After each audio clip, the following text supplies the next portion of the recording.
think so.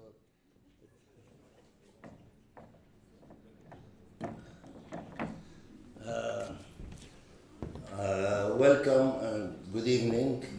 It gives me great pleasure to introduce our lecturer for today. He is TOBIAS Morike, and he is the curator of the Islamic Arts and Crafts collection at the Hamburg Museum in Germany. He is a PhD candidate in Erfurt University. He's about to defend his dissertation, which is entitled Silent Whiteness of the Holy Land, Objects of Knowledge of German Palestine Exploration, 1877 to 1929. Today he is going to lecture on something that is perhaps closer to us, on a Lebanese prince, or someone who pretended to be a prince, a pretender prince, by the name of Saif Hbaish, or Hbaishi, of the notable Hbaishi family, who went around European courts trying to promote himself, probably. I don't know. Mr. Morike will tell us more about Saif Hbaish. Please join me in welcoming TOBIAS Morike.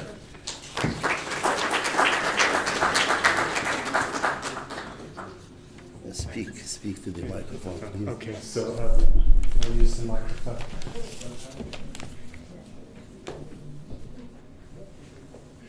Dear ladies and gentlemen, dear Professor Abu Hussein, thank you for the kind invitation and for the kind introduction of a project which is one of my dearest side projects. So you're all invited to ask questions and to become co-authors in what is hopefully becoming a second book. I would like to start with a few preliminary remarks, because I've emphasized that this talk is about a Maronite. I think everybody here can spot that, where Hbaish comes from. Of course, all the other Lebanese communities had transnational relations. So if we speak about the political implications of my talk, it's more of an intent of grounding a minority history, as we know of Armenian traders, as we know of many people from the Eastern Mediterranean who were in Europe, and grounding them in a European history. So there I've just posted two famous case studies from recent historiography. So Fakhreddin Aman is of course a famous figure here.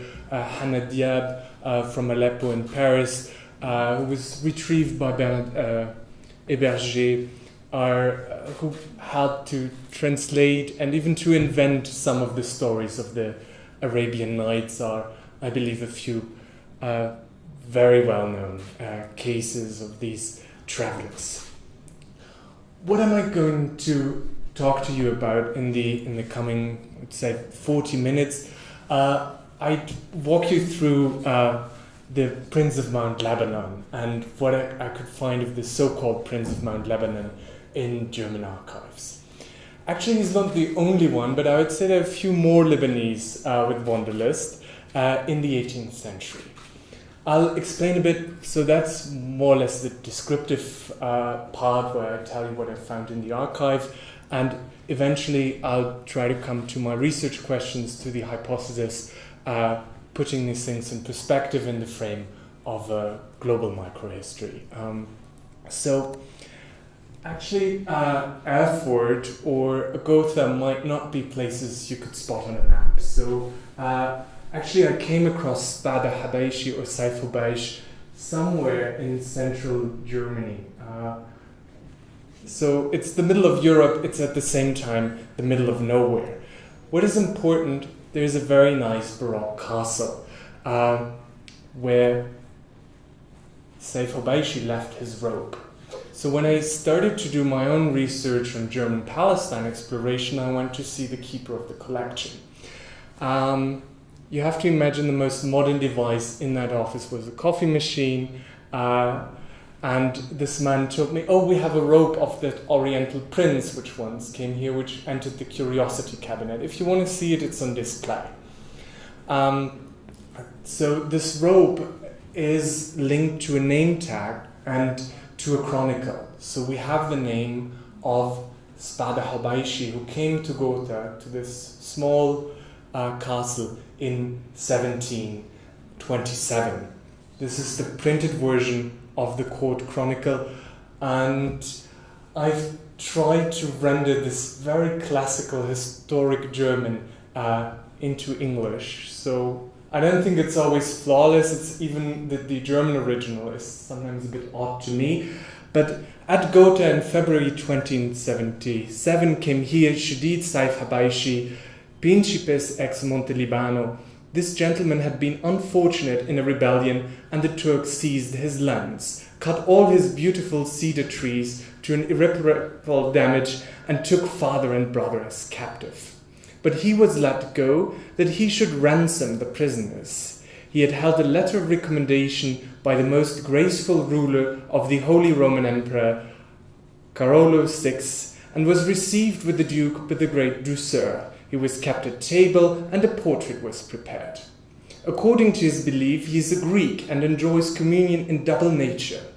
Whether this prince is actually the thought of descendant of Hiram and derived from rulers governing this country, we leave to proof, as evidence suggests that his father has some lands in his possessions.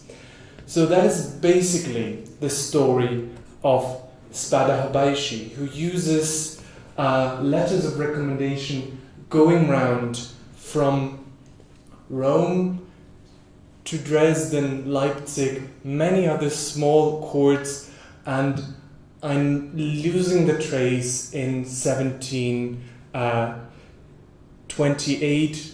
In 29 there's a Habaishi again who pops up in Paris, so that's why I changed the date. But there are a number of traces in different courts. So what are the sources? We don't have a travel account of himself, but they're letters of recommendation coming from Razir. So they're all kept in Vienna. He leaves in, he sets off from Razir here and goes to Tripoli in 1724, where he receives a first letter of recommendation by the Capuchin monks. Going from there to Rome, there is a Maronite college. He's established there, and from Rome, he sees all the different congregations. So he meets the Jesuits, the Capuchins, and the Jesuits, it's kind of the largest institution at the time. So he even receives a letter of recommendation by the General Master of the Jesuit order. The next step is Vienna, and so the Germany in that part are many small principalities, but in Vienna we find the emperor. The documents are translated there, and the journey takes on to many small courts. So I'll not walk you into detail. The records are sometimes very funny for Weimar. It's like how much beer he drank, how much wine he ordered, how he was dressed. It's a very deep records, and then there are also newspaper documents. So there are different newspapers asking him for interviews. So the early printing press takes interest in this Lebanese prince. In 1729, Spada Habaishi joins the Order of Saint-Lazare. So he's even becoming, getting a title, and joins French nobility. There are a few cases where I put question signs, which I'll come back to later, where indications that he might have been there. What do these letters of recommendation look like? One of the most striking ones I found was by the head of the Jesuit order, which I just mentioned, and this is the letter which was actually produced for him in Vienna. So Habaishi claims that his family was captured by the Turks, So there is an understanding in Germany at the time that Lebanon is part of the Ottoman Empire, and he's appealing for pan-Christian solidarity. So there are more questions for a Maronite going to Protestant Germany in that time that entangles a lot of border crossing. So, but here is one more document naming him from Vienna as Spada Habaishi, and when he received the gift at the courts, we even have a signature, so where he signs, and even in the Arabic, as Amir Jabal ibn. So, presenting himself as a prince of posture.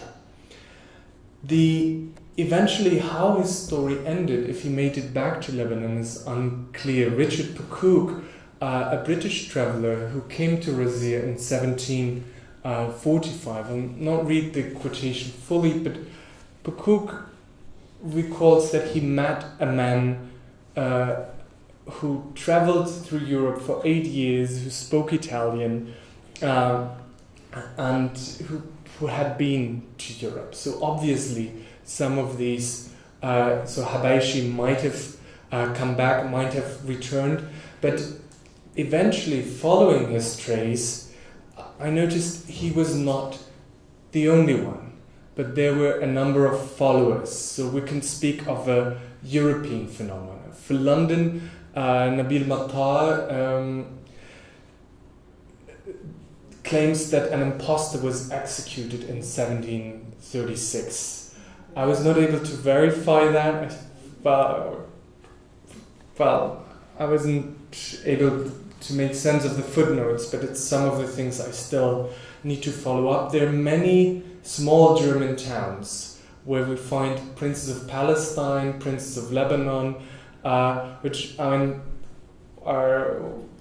it's really small and random places where you wouldn't even find a duke or a state institution, but it's the church registered. And sometimes they're like local historians writing emails, but I found a Lebanese prince. They're more, mostly people of the Habaish family who travel north, who go to Denmark. We have at least 2 in the 1740s in Copenhagen, and the, let's say, most north one is going to Umeå. So that's northern Sweden in 1745, where Elias Abaski presents himself. There's another case of Abu Genblad Abaisi. So all these names are Italianized or Latinized. So, and it's another possible itinerary which could be reproduced from where he turns up at Exeter, Leeds. Then he's in Frisia in the North German islands, and eventually in Copenhagen. And this actually goes beyond Europe.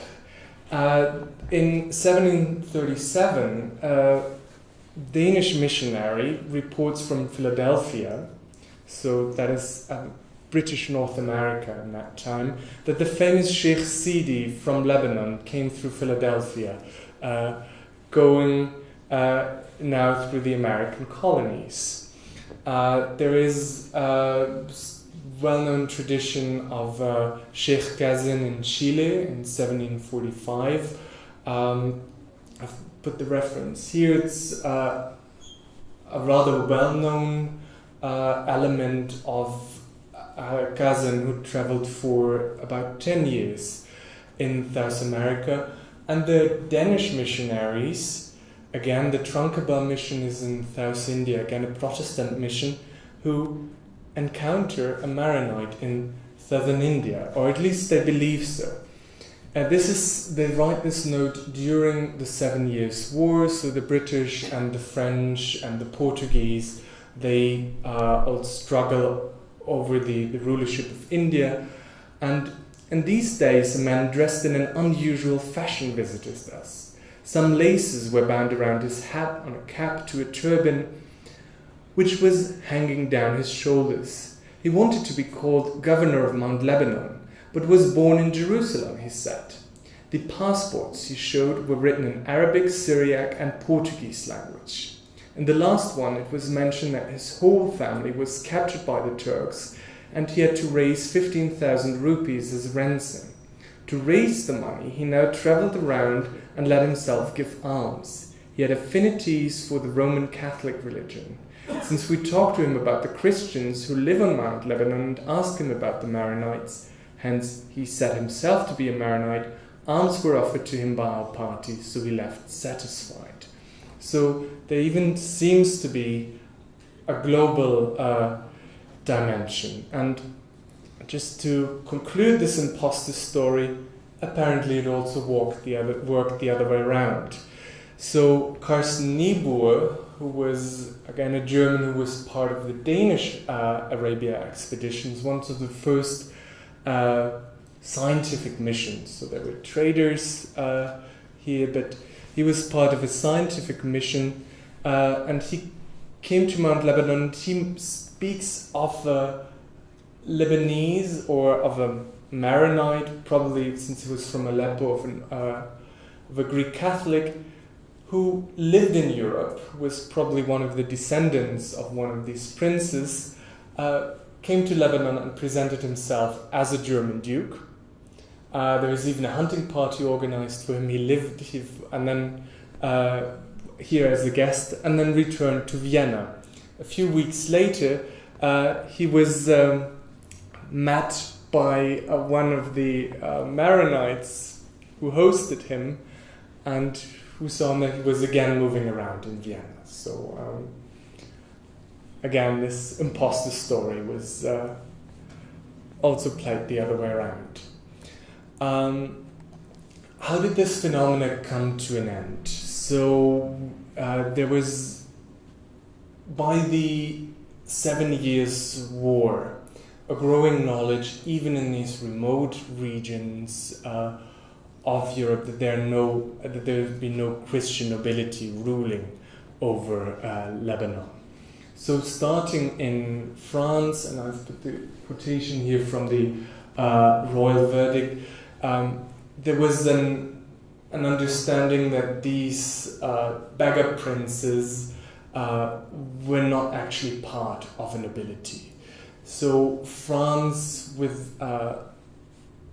due to the missionaries and also the consulate in Tripoli, is the first country actually to outlaw the presence and the handover of passports and letters of recommendation to these princes.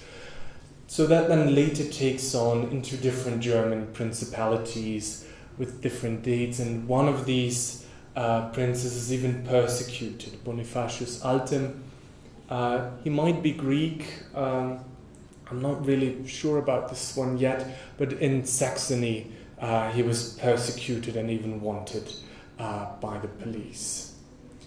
And by the end of the 18th century there are more and more travel accounts. So of course there is an understanding in the 18th century of the Mediterranean in Italy and France at the Mediterranean ports, but in northern Germany there's not such a deep knowledge. So there are travelers like Jonas Kort, who is a librarian who traveled to Lebanon and Palestine, Stefan Schulz and Carsten Niebuhr, and they bring knowledge on the political situation of Mount Lebanon to Europe. So that moment actually marks the seizing of the phenomena of the Lebanese princes. So that would be, let's say, the imposter story, starting with Hobaish, who presents himself to a number of European courts. Then he's followed probably by family members of the Hobaish family, and together with European colonization, they even go beyond Europe. Now, how can we put these elements, and I think this very witty story, into perspective? First of all, I would like to ask, why was the narrative of the Lebanese prince even credible in Europe?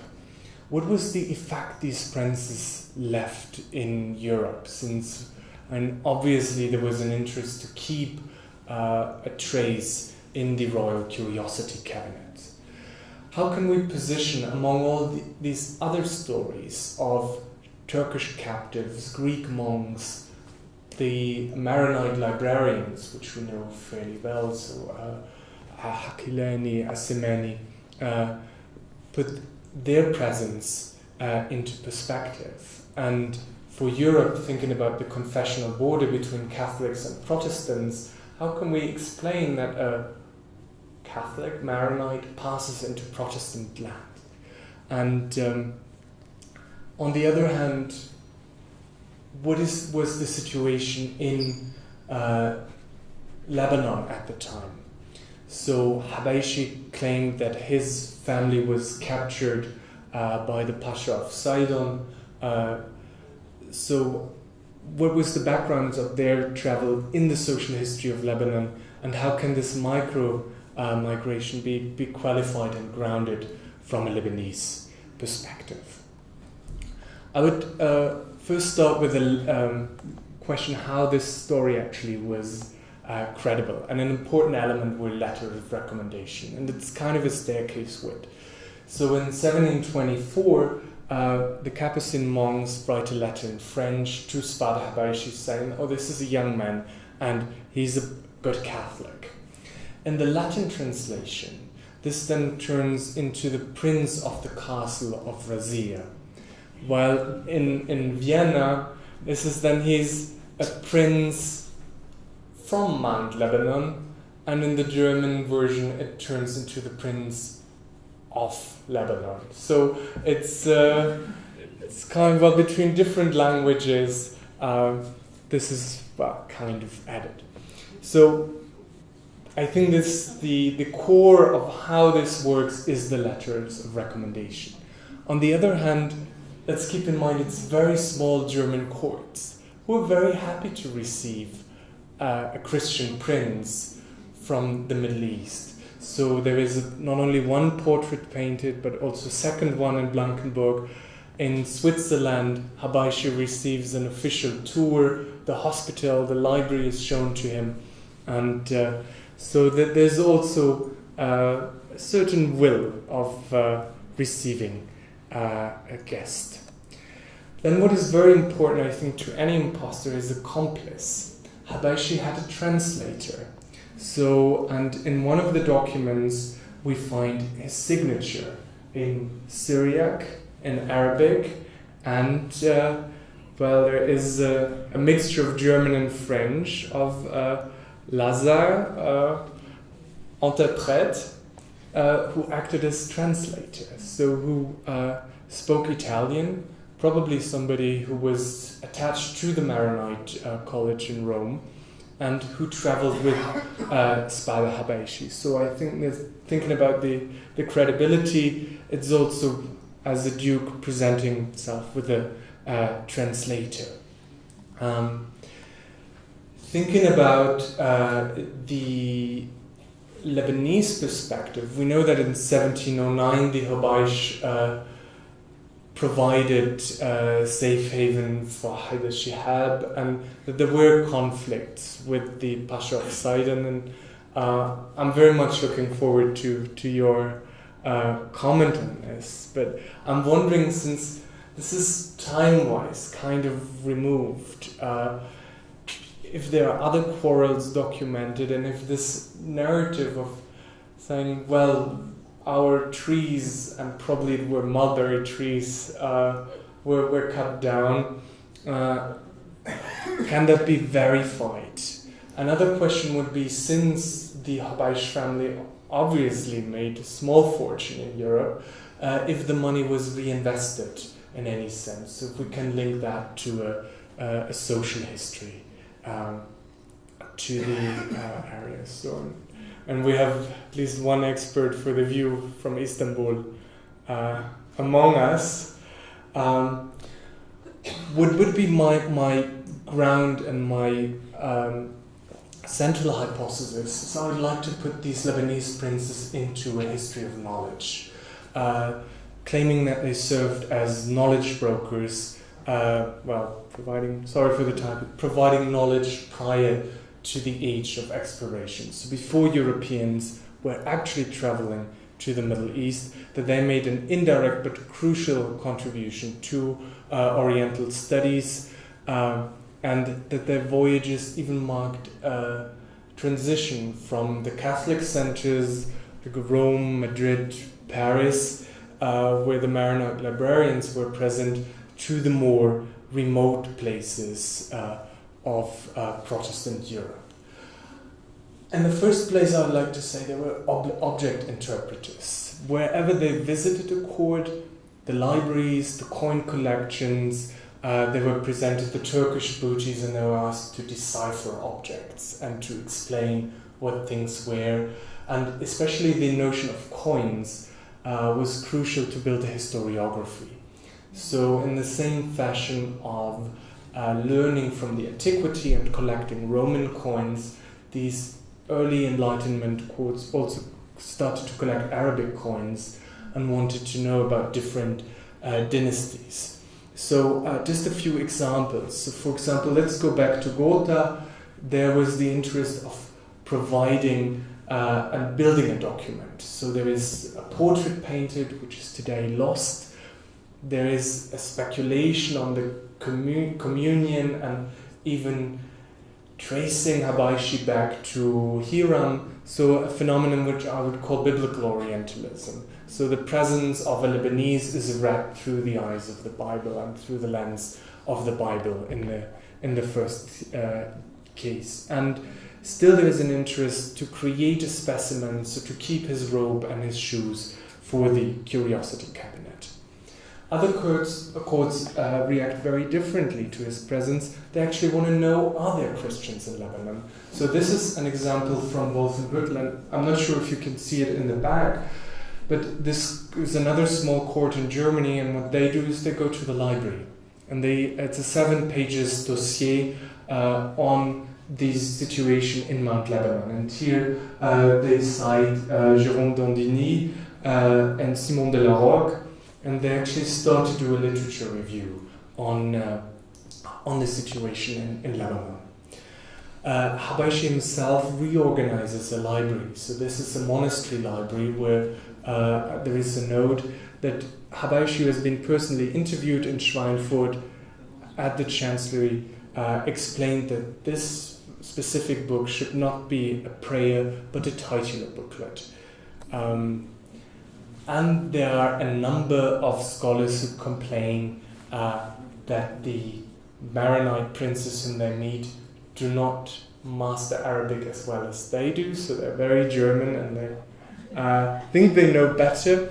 So there is Gottlieb von Moor, who's one of the principal early modern Orientalists, and he says, well, it is surprising that Antoun Habayish, Prince of Sevan, read the coin like a Hofrat, completely wrong, but they're constantly engaged when it's possible to meet a Lebanese prince as a knowledge broker.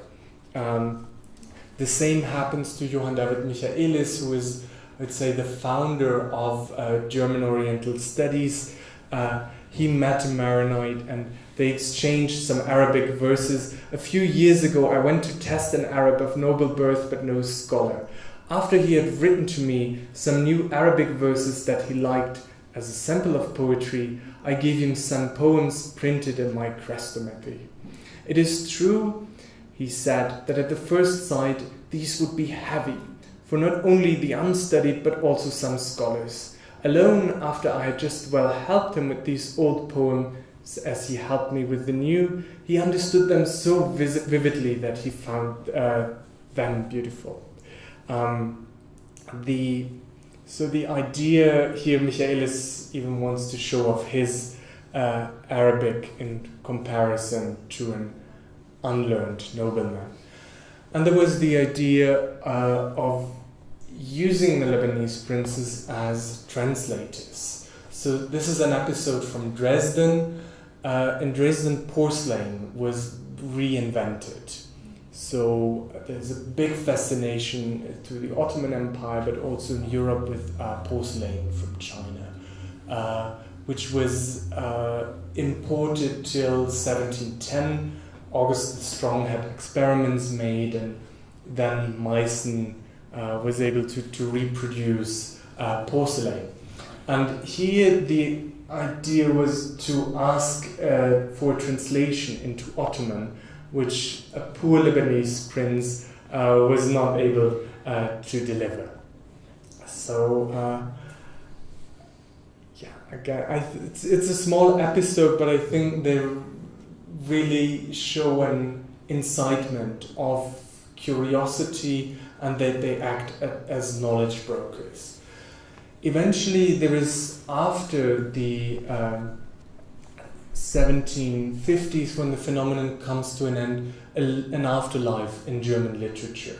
So many of you might know the Lettres à Personne de Montesquieu, where a few strangers travel through Europe, look back, and bring a critical perspective on the Baroque courts. The Lebanese travelers had a similar function. They were kind of the honest princes. And there is a German version of the Robinson. So the To Water and Land Traveling Robinson of Mount Lebanon, which was originally published in 1755 in Frankfurt, then was translated into Dutch. There's a famous Danish religious scholar who used a Lebanese prince as a figure to criticize other Protestant group. And by the 1780s, another German poet had a cedar prince, as kind of the poor, honest nobleman who's good-hearted. And by the 1790s, the whole story of the Lebanese prince was again codified in a poem, so which reads Der Prinz vom Libanon. So there is an afterlife in literature to this phenomenon. So I'd like to conclude that Maronite travelers, again, this hypothesis, this indirect but crucial contribution. So inciting interest in the Middle East, asking questions, translating objects, and shifting from the large libraries of Rome, Paris, Madrid, where we know a number of Maronite librarians, to the Protestant periphery. So, thank you very much.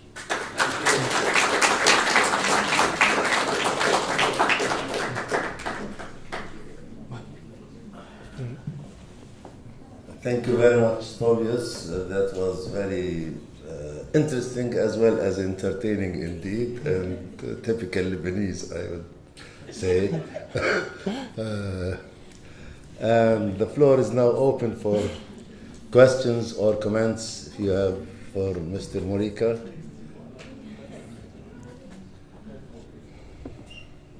Yes, sir. You mentioned the Maronites, but what about the rest of the Arab region? Did the Germans also entertain other imposters from different parts of the Middle East? There were Greek monks in particular going around. So together with the princes of Lebanon or the princes of Palestine, there are Greek monks who ask for raising funds for the reconstruction of the Holy Sepulchre in Jerusalem. This is one group of imposters, and there, of course, the Jewish communities which were driven out from Spain, which are mostly in port towns. Some of them convert to Christianity, and generally, and for putting it in a larger perspective, all minority groups, in a way, people who were poor, had to be mobile because they were not allowed to be residents in cities. So even if people were, for example, formerly enslaved as so-called renegades in Tunisia and Northern Africa who returned, they had to wander around. So there are, I think, many more of Mediterranean stories. Let me add two more groups: the Armenian traders, which we know more in the port cities in Marseille, but also in the Netherlands, and the captive Turks. So they were, after the siege of Vienna, So, yeah. so this pyramid scheme, in a way, or the fundraising tactic was against the backdrop of a narrative that had persecution of minorities in a way. Yeah. Wherever there were persecuted minorities, you would have these imposters asking for fundraising, right? Yeah. Okay. I think in one of the previous slides you mentioned that Lebanese princes served as knowledge brokers and made indirect and crucial contribution to Oriental studies. This is happening in the 18th century, right? Yeah. What about the period when there was a knowledge broker sitting in Andalus translating Arabic scripts and then transmitting it to Europe? It was done much earlier than the 18th century. So, and it would seem that this should be the first kind of flow of knowledge at that time. So how big the contribution of this later period imposters to the knowledge in Europe about the Middle East? I mean, there was, of course, always contact, so it would put things into wider perspective. But I would say there's a great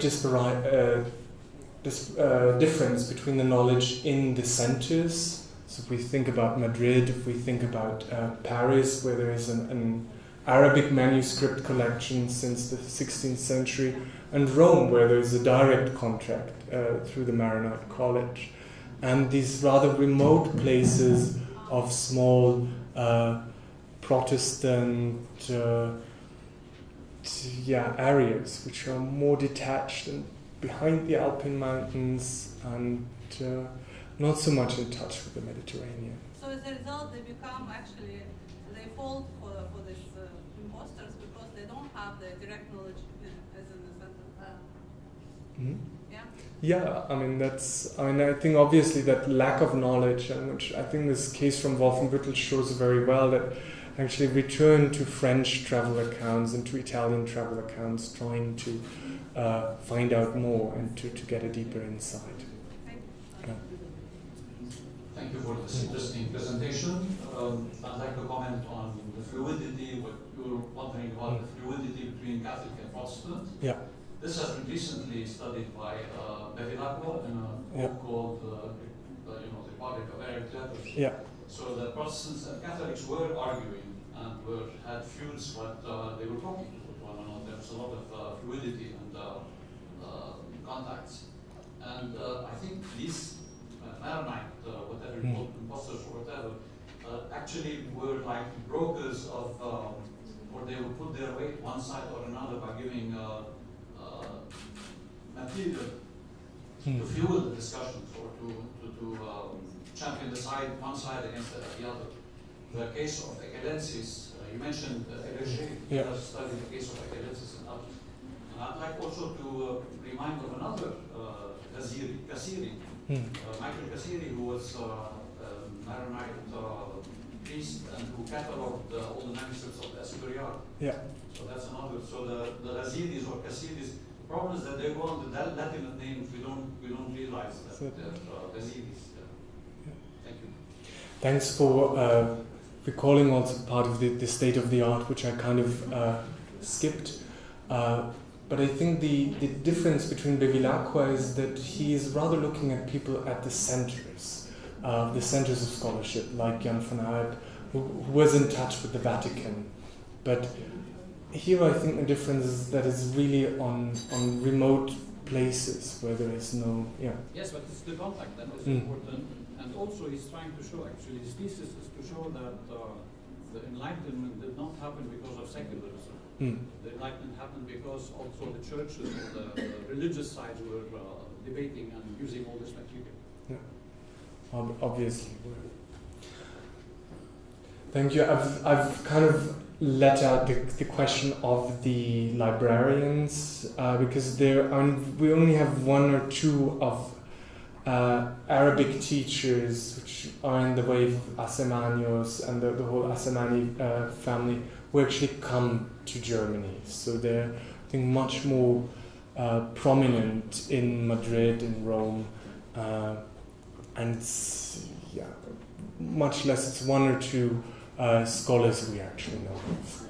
But maybe you should link this whole thing to the Maronite College, because these people, these secular people, maybe got the idea that there was something going on in Europe and they could make some profit out of it. Yeah. And the Maronite College is obviously the hub from where people take off, and we know of Melkite monks who go to northern Italy and then Switzerland and from there beyond. And the entry point is the Maronite College. I want to ask you a little question. I know among the individuals you listed, there were at least 3 or 4 Abu Ginblat. Yeah. Is this Ginblat by any means? Is one?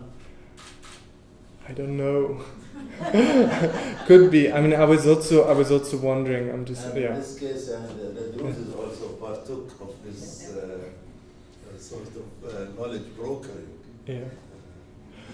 I don't know. I was also wondering that, but sometimes the names are. Through the Latinization is yeah. The case you mentioned of the execution of the impostor happened in England, right? Yeah. Which means that the English actually verified that this guy was an impostor through their network, and they had a better understanding of Mount Lebanon than the Germans, who were in a way duped into believing that Ahbeish could actually be a prince, because anyone who is slightly familiar with Mount Lebanon would laugh at this. That Ahbeish, this is why in the case of Mount Lebanon they used a famous name, which is Jumlat, which might actually resonate, knowing that the Jumlats were divided according to the French and the British. They were not. That's much later, I believe. Yeah. Anyway, the other question is about the princes of Palestine. Yeah. I mean, we of course know that tradition of princedom in Lebanon is very much alive up to the present. To my knowledge, I don't know of anyone who was called or called himself prince in Palestine. So that's to me it's very striking. So I would like to. And if you have examples of this, I'd like sometime to see them. The titles are mixed, so it's Prince of Palestine, Prince of Phoenicia, and it's also other groups who take up that name. So, for example, Jonas Korte, he encounters somebody who claims to be a Lebanese prince, and then while he asks him for his Arabic, it turns out that he's a Bulgarian. So. Well, it kind of seems to be a more general fundraising project at the time. The final comment is about the story that we made up with Saif Habashi about the Ottomans killing his family and uprooting the cedar trees. Of course, and in 1709, 1711, there was the famous Battle of Ain Dara, which happened some distance away, even from Ghazir. And it was mainly a Druze affair, Shihabs and Druzes, with some Maronite participation, which was minimal, in fact. So obviously he put his own personal plight, as he made it up, in the context of this. And there was the Pasha of Sidon, of course, and the Pasha of Damascus were fighting in that battle. So probably that's the reference. Yeah. And that's what I believe, that it's actually a fact, but which is, well, a bit distorted and transferred. Yeah, a lot distorted. Any further questions? Yes, sir. I was actually last week introduced to this person from the 18th century, also called Elias Habishi, spelled with an H or without an H. He apparently traveled throughout Europe. A lot of sources say he was he worked for Russia after having worked for the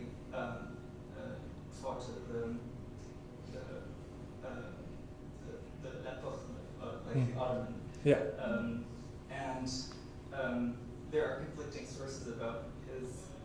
Some say he was from a Phoenician Greek family from Constantinople. Some say he was like a Dunmid Jew. Some say he was like a Jew from Aleppo. And his like I just like learned about this conference like a few days ago, like maybe yesterday. And yeah, this similarity is very, very striking. Obviously, the Habeshi here is a pseudonym. It's not his actual name, but it's like he's from the same century, and he engaged in the same roughly the same endeavors. He traveled in Europe. Do you think there's a reason to this? I think the pseudonym. Do you want it directly? No. So this Elias Habaski is the author of a book called The Present State of the Ottoman Empire, which is published in 1750s. And actually in the beginning of the book he already states, but this is not my actual name, but I'm Alexander Griga, I'm Greek.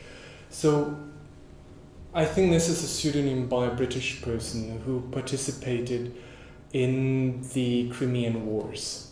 And this is a compilation plagiate of different texts on the Ottoman Empire which were circulating in the UK. It was a very successful book, found a translation into French, into German, circulated widely, and already the reviewers at the time said, well, this is quite dubious. There is this small, just to advertise my own work, I wrote a small contribution to the encyclopedia on Christian Muslim relations, and I hope to show that it's actually a compilation plagiate in a time where peer review, citation, comment, where academic print is not, or writing is not yet established, and that is possible.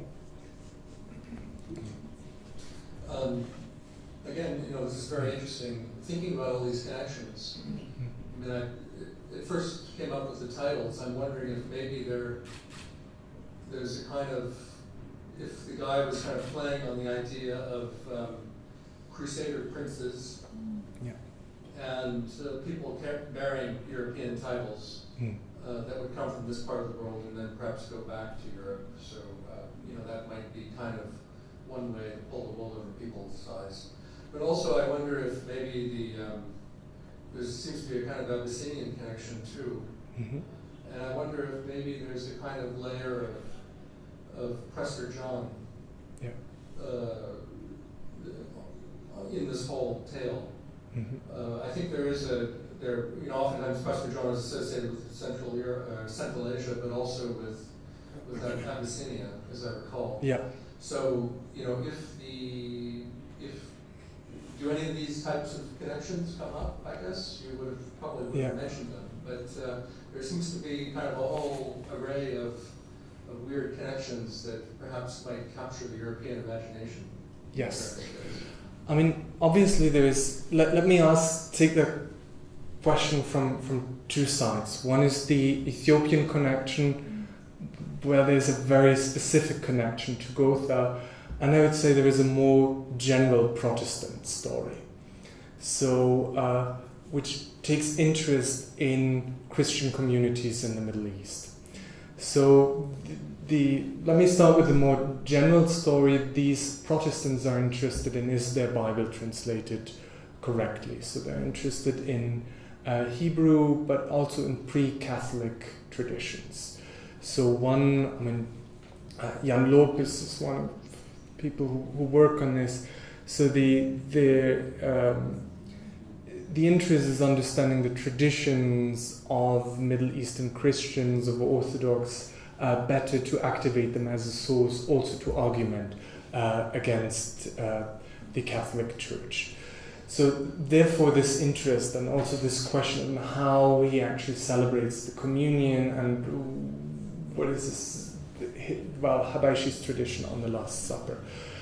Gotha has a very specific relation because a Jesuit Ethiopian came to Gotha so to this very small remote town by the end of the 17th century, working on the first Abyssinian dictionary.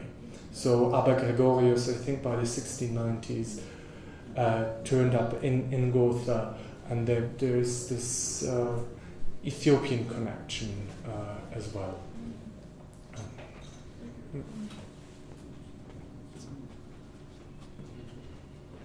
Any more? Thank you very much. What's the name of this Jesuit from Gotha? Abba Gregorius.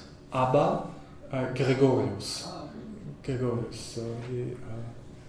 Thank you, Tobias, very, very, very much. And thank you all for coming. Goodbye.